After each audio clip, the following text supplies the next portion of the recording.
Before you go see your family, remember this: presence matters more than perfection. It's so easy to get caught up in the idea that you need to show up a certain way for the people who know you best. You might feel pressure to look successful, to sound impressive, or to prove in some way that you are doing well. Maybe you worry about what questions will come up or how relatives will judge your choices, your career, or even your lifestyle. But the truth is, your family doesn't need the version of you that looks flawless on the outside. They need the version of you that's willing to be there in the moment, willing to laugh, to share, and to connect. They need your presence. Think about it. Perfection is exhausting, both to chase and to watch. Nobody really bonds over someone pretending to have it all together. We connect through authenticity, through those little imperfect, unpolished moments that remind us we are human. The best memories often come from the unscripted parts of family time, the stories that weren't planned, the jokes that made no sense but had everyone laughing, the quiet moments when just sitting together felt enough. When you try too hard to impress, you miss the chance to simply be present in those moments. Presence means listening when someone talks, not just waiting for your turn to respond. Presence means noticing the details. The way your mom smiles when she sees you, the effort someone put into cooking a meal, the sound of laughter that fills the room. Presence means putting your phone down, silencing the distractions, and choosing to be all in for the short time you get to be with the people who, for better or worse, are part of your story. You might think you need to look successful to earn their respect, but what most families really crave is connection. They want to feel seen, heard, and valued, and you can only offer that if you choose presence over performance. Perfection is a mask, and masks create distance. They keep people from seeing who you really are. Maybe you don't want them to see your struggles, your uncertainties, or the parts of your life you haven't figured out yet. But when you put on the mask of perfection, you're not protecting yourself. You're building a wall that keeps out the very intimacy you want. Being present, even with your flaws, invites authenticity in return. When you admit you don't have it all together, it often makes others feel safe enough to admit the same. That's how true connection begins. And here's another truth: the clock is always ticking. Time with family isn't guaranteed. You never know which holiday, dinner, or conversation might be the last one you share with someone you love. If you spend that time worrying about appearances, you'll miss the deeper gift of simply being there. Years from now, nobody will remember whether you had the perfect outfit, whether you said everything right, or whether your life looked polished. They'll remember the moments you leaned in, the laughter you shared, the warmth you brought. They'll remember how you made them feel. Presence also means forgiveness. If you're carrying old hurt or grudges, they can blind you to what's happening right in front of you. You could be in the same room but miles away emotionally. To be truly present, you have to release some of that weight. It doesn't mean you forget the past or excuse bad behavior, but it does mean you choose not to let yesterday rob today of its joy. Presence is about deciding that right now matters more than the old stories, and that the people in front of you deserve your attention, not your resentment. When you think of presence, think of love in action.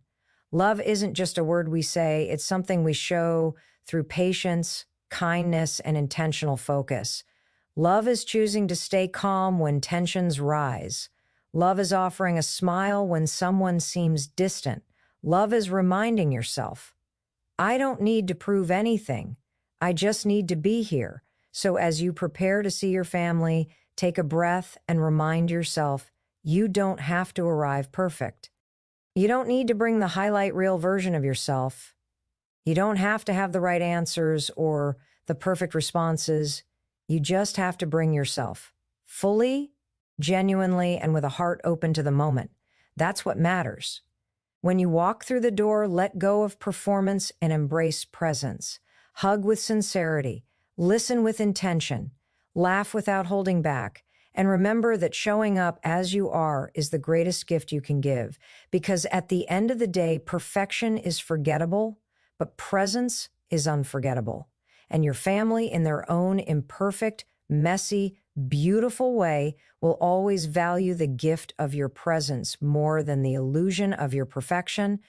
Before you go see your family, remember this: release old baggage. It's so easy to carry the weight of past arguments, misunderstandings, or disappointments into the room with you.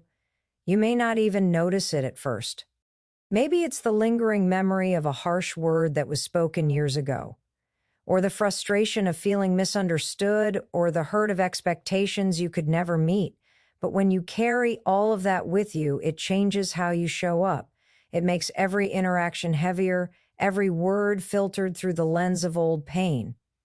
And if you're not careful, you'll spend the present moment reliving the past instead of creating something new. Family is complicated. The people who know you best are also the people who can hurt you the deepest, often without even realizing it. Sometimes they judge without meaning to. Sometimes they hold on to their own version of events and refuse to see yours. Sometimes they simply don't understand who you've become. But if you walk into every gathering braced for that pain, expecting it to resurface, then you never give yourself the freedom to enjoy the time you do have. Releasing old baggage isn't about pretending those things never happened. It's about choosing not to let them define every moment you share moving forward. Think about traveling with a heavy suitcase. At first, you might manage to carry it, but the longer you hold on to it, the more exhausting it becomes.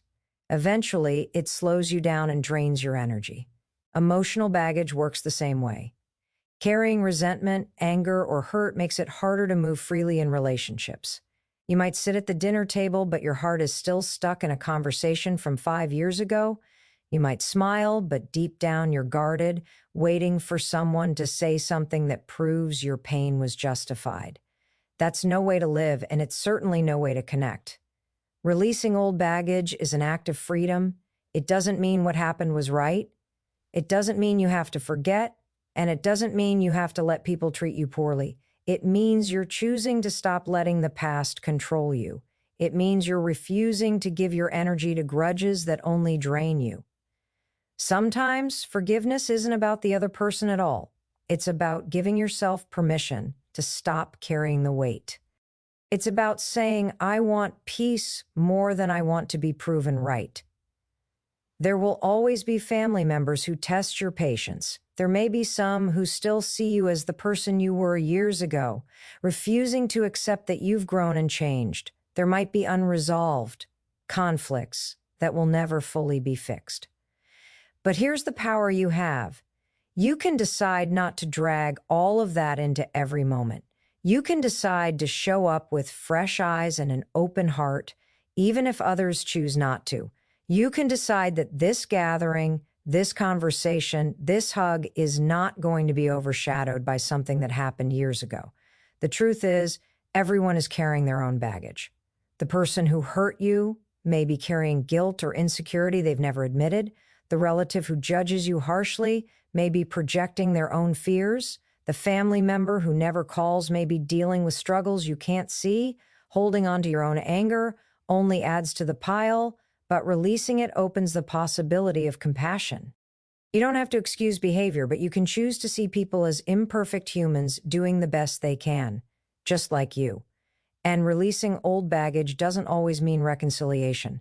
Sometimes it means creating space. Sometimes it means setting boundaries and still choosing peace in your own heart. Sometimes it means deciding that even if the relationship never becomes what you hoped, you won't let bitterness define you. The baggage loses its power the moment you decide it no longer gets to shape how you live today. So before you see your family, pause and take inventory. What are you still holding on to? What weight are you carrying that's stopping you from experiencing joy in the present moment? Can you put it down even just for today? Can you walk in not with a memory of what went wrong, but with openness to what might go right? When you release the baggage, you make room for something better. Laughter, healing, or even just the simple comfort of togetherness. The past will always be part of your story, but it doesn't have to be the whole story. You don't have to repeat the same patterns, replay the same arguments, or relive the same hurts. You can choose to step into the room lighter, freer, and ready to create new memories. That is the gift of releasing baggage. It gives you back your power, your peace, and your presence. And when you give that gift to yourself, you give it to your family too, because you show them what it looks like to let go and love anyway. So go with a lighter heart. Let the old stories rest. Walk in ready to experience today as it is, not as it was. Release the baggage, and you'll find that what's left is space for love, connection, and moments that actually matter. Before you go see your family, remember this. Choose love over ego. It sounds simple, but it may be the hardest choice you'll face when you gather with the people who know you best. Ego wants to be right, to be recognized, to be respected, to be understood. It wants to defend itself when challenged, to prove a point, and to win an argument. Ego whispers, don't let them talk to you like that, or show them you're better than what they think. But love speaks a different language. Love says, peace matters more than pride. Love says, connection is more valuable than winning. Love says, I'd rather build a bridge than a wall. When you choose ego, the room feels heavier. Tension grows, conversations spiral into competition, and suddenly, a gathering meant for joy feels like a battlefield. Ego thrives on one-upping, correcting, and holding grudges. Ego makes you remember every time someone doubted you, dismissed you, or disrespected you, and it urges you to set the record straight. But the truth is, proving yourself often costs you the very thing you wanted in the first place, closeness. You might win the argument but lose the relationship. You might silence the other person, but also silence the laughter that could have followed. Love, on the other hand, doesn't need to prove anything. Love is secure in itself. When you walk into the room with love, you don't need to argue over who is right or wrong. You don't need to highlight your success to feel valued. You don't need to dig at old wounds to feel powerful. Love gives you the freedom to simply be and to let others be too. Love makes space for imperfection because it knows connection is more important than competition. Think about how many conflicts in families could have been avoided if someone chose love instead of ego. How many arguments started with something small, a misunderstanding, a careless comment, but then escalated because neither side wanted to back down? Ego always needs the last word. Love doesn't. Ego wants to keep score. Love keeps no record of wrongs. Ego waits for an opportunity to remind someone of their flaws. Love waits for an opportunity to show grace. Choosing love doesn't make you weak. In fact, it takes far more strength to hold your tongue, to step back, or to let something go than it does to lash out. Love is the higher road, the harder road, but it's also the road that leads to peace. Every time you choose love, you take away ego's power to divide. You choose the relationship over the argument. You choose the memory over the momentary satisfaction of proving yourself. Sometimes ego disguises itself as justice. You might tell yourself, I'm just standing up for myself, or they need to hear this. And yes, there are times when speaking truth is necessary, but there is a difference between speaking truth with love and speaking truth with ego. Truth with love seeks healing. Truth with ego seeks victory. One brings closeness, the other distance.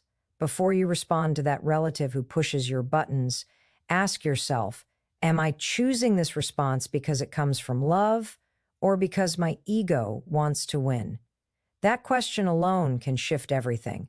Love isn't always loud. Sometimes love looks like quiet patience, sitting through a conversation without feeling the need to correct every detail.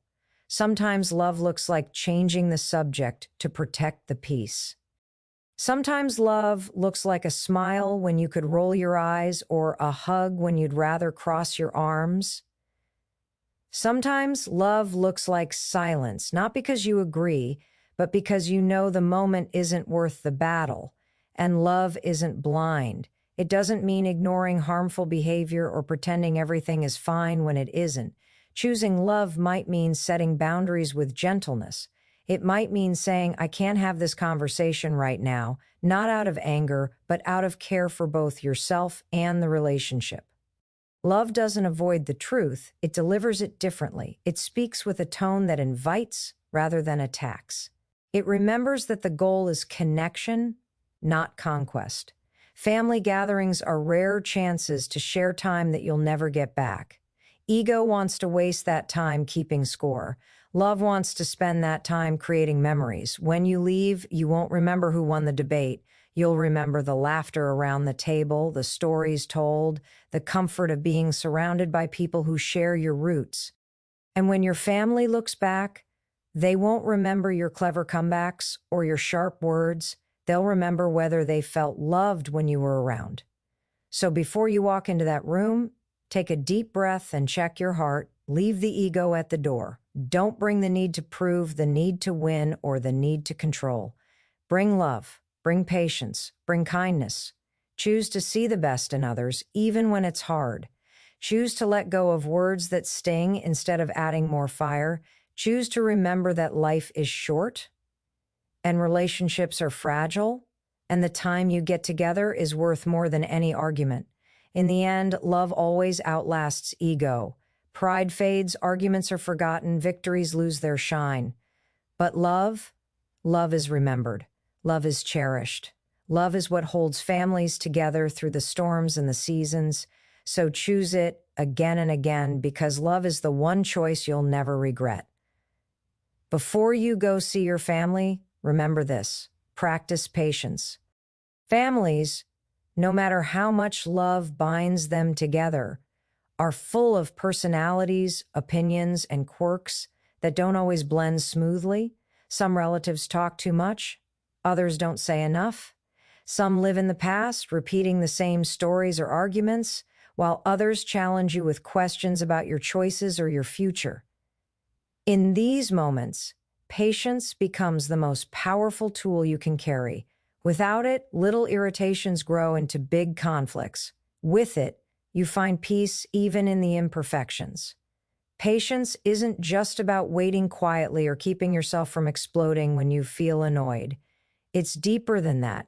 Patience is the choice to see beyond the moment, to remember that not every comment needs a reaction, not every disagreement needs a debate, and not every personality clash needs to be solved.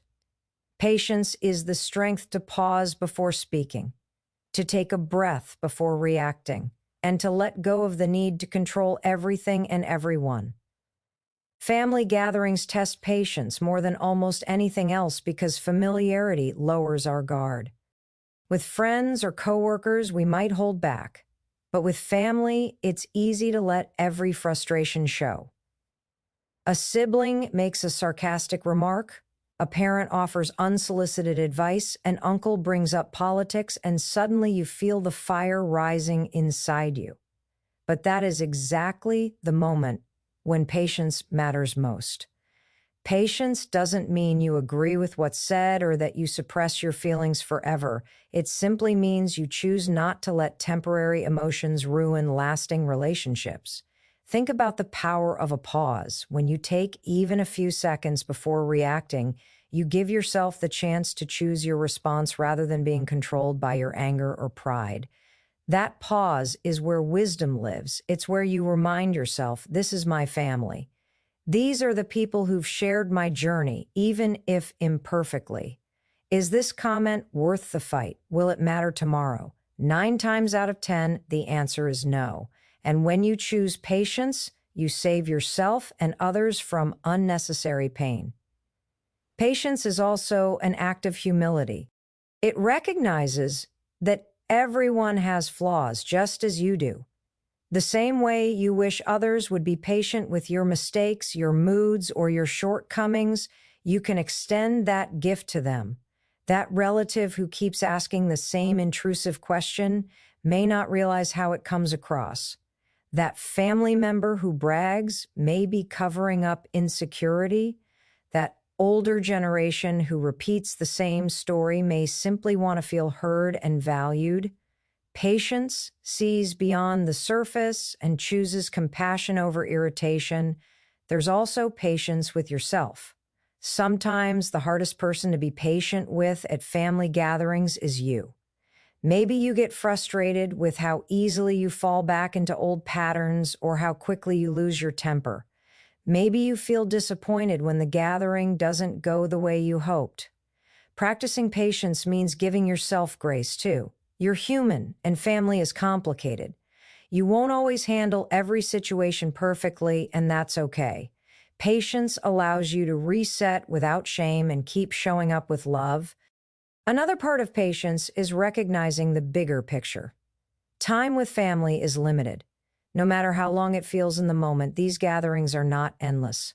There will come a day when the voices that annoy you now will be silent. The relatives who test your patience today may not be at the table next year. When you zoom out and see the preciousness of time, the small frustrations shrink. Patience allows you to treasure the moment instead of letting it slip away in anger or annoyance. Patience is not passive, it's active strength. It takes effort to bite your tongue, to breathe deeply, to redirect a tense conversation, or to simply let things go. But every time you practice patience, you choose peace over chaos. You create a safer space where love can thrive even among differences. And when others see you modeling patience, it often inspires them to soften too. One person's calm presence can change the atmosphere of an entire room. So, before you walk into that room, remind yourself that patience is not weakness, it's wisdom. It doesn't mean ignoring problems forever, but it does mean picking your battles wisely. It means letting go of the small things that don't matter so you can focus on the big things that do, the laughter, the connection, the shared history, and the fleeting gift of being together. When you feel irritation rise, pause. When you feel words rushing to your tongue, pause. When you feel the urge to walk out, pause, breathe. Choose patience, not because it's easy, but because it protects what really matters. The truth is, nobody looks back and cherishes the arguments, but they do cherish the moments of peace, the smiles, and the togetherness. Patience makes those possible. So carry patience with you like a quiet strength. Use it to soften your words, to calm your heart, and to guide your actions. Let it be the anchor that steadies you when emotions run high. Practice patience, not just for them, but for yourself, so you can walk away from your family time with no regrets, only gratitude that you chose love over irritation, presence over anger, and peace over pride. Before you go see your family, remember this. Focus on gratitude. It's easy to walk into a family gathering thinking about what frustrates you, what feels unresolved, or what you wish were different. Maybe you're bracing yourself for certain questions, dreading certain conversations, or remembering old wounds that haven't fully healed. But gratitude shifts the entire atmosphere. Gratitude takes your focus off what's missing and puts it on what's present. It allows you to see not just the imperfections, but the gift of having this time, this place, and these people in your life, however flawed it may all feel. Gratitude doesn't deny that families can be complicated. It doesn't pretend that everything is easy or that every relationship is perfect. What it does is give you the ability to look past the mess and still find meaning. Gratitude is the lens that says, yes, there are challenges here, but there are also blessings. Yes, people may annoy me, but I am thankful to have people at all. Yes, this isn't perfect, but it is something, and something is better than nothing. Gratitude doesn't erase the problems, but it keeps them from stealing the joy of the present moment. Think about the things you often take for granted. The simple fact that you have a family to see is something many people long for and don't have. The fact that there's a table to sit around, food to share, and memories to create is a gift. The fact that you can hug your parents, laugh with siblings, or even debate with relatives means you still have time. Gratitude takes those ordinary things and reminds you they are extraordinary because they will not last forever. When you focus on gratitude, you stop measuring the gathering by whether everything goes smoothly and start appreciating the beauty of being together at all. You stop focusing on the one relative who rubs you the wrong way and instead notice the one who loves you unconditionally. You stop wishing the conversations were different and instead cherish the sound of voices that fill the room. Gratitude is the practice of paying attention to what's good instead of magnifying what's wrong. It's natural for the mind to drift toward negatives. That's how we're wired, to notice problems, threats, and imperfections. Gratitude is a discipline, a conscious choice to redirect your focus. It might look like pausing in the middle of a noisy room and thinking, I am grateful to be here. It might look like silently appreciating the effort someone put into cooking or hosting.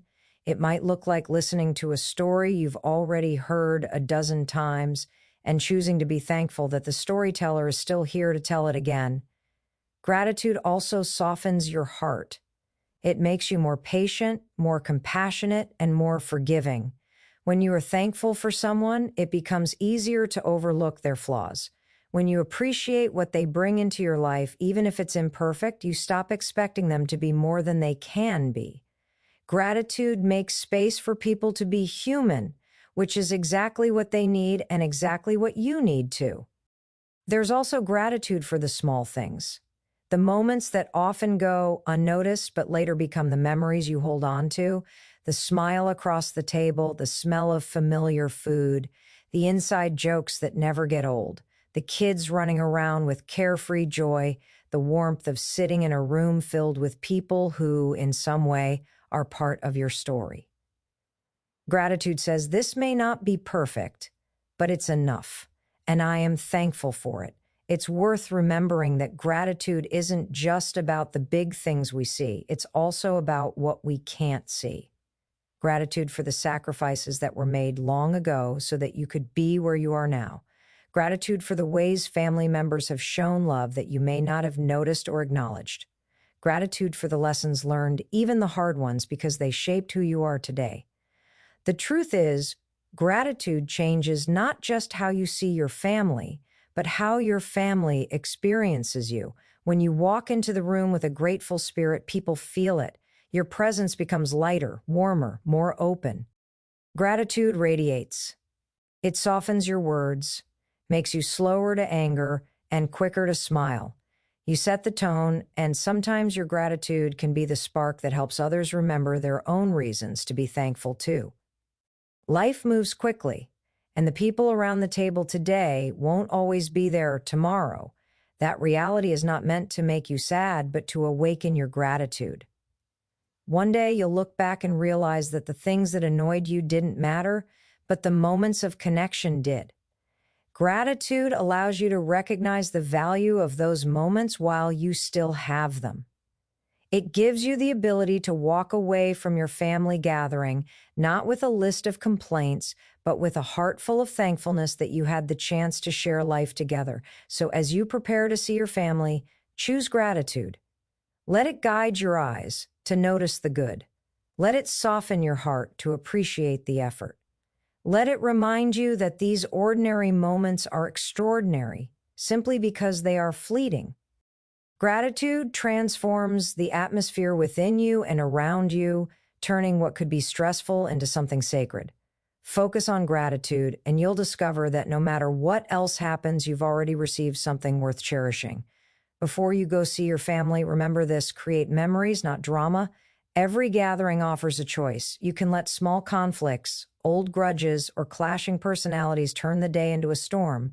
Or you can decide that the precious time you have together will be used to build moments worth holding on to. Families don't gather as often as we think. And the truth is, life changes fast. The opportunities you have today to laugh, share, and connect will not always be there tomorrow. That's why choosing memories over drama is one of the most important decisions you can make. Drama is tempting because it feeds ego and emotions in the moment. Someone makes a comment that stings, and your first instinct is to strike back. Someone brings up a topic that has caused tension in the past, and suddenly the whole room feels ready to ignite. If you take the bait, you may feel justified for a second, but what you gain is temporary, while what you lose can be lasting. Drama leaves scars. It turns joyful occasions into events people dread. It creates memories, yes, but the kind nobody wants to revisit. Memories, on the other hand, are treasures.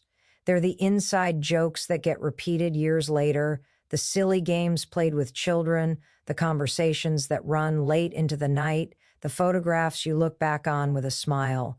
Memories hold families together through time and distance. They remind us why family matters even when it's complicated. And the beautiful thing about memories is that they are built in the small, ordinary choices you make to laugh instead of argue, to listen instead of interrupt, to hug instead of walk away. Think about the stories families tell over the years. They don't usually revolve around who was right in an argument or who won a debate. They revolve around the funny moment when something unexpected happened in the kitchen, or the trip where everything went wrong but everyone laughed anyway, or the time when everyone was together, simply enjoying one another's company. Those are the moments that last. And they don't happen by accident. They happen because someone chose connection over conflict. Choosing memories over drama also means letting go of perfection.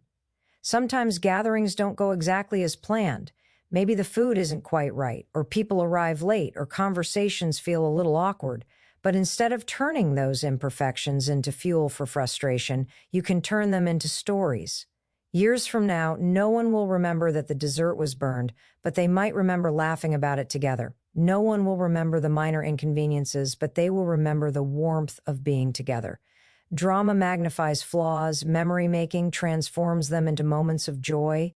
It's also important to remember that children, if they are part of your gatherings, are watching and learning. They are forming their own ideas about what family means and how family treats each other. When you choose to create memories instead of drama, you're giving them a model of love, resilience, and joy. You're teaching them that family is a safe place, not a battleground. One day they'll carry those lessons into their own families, and the cycle of drama can be replaced with a cycle of connection. Creating memories doesn't require anything extravagant. It can be as simple as sitting down with a relative you don't usually talk to and asking about their life. It can be playing a game, sharing a meal, telling stories from the past, or even just being fully present in a moment of laughter. Memories aren't about what you spend, they're about how you show up. Drama takes energy and wastes it. Memory making takes intention and multiplies it.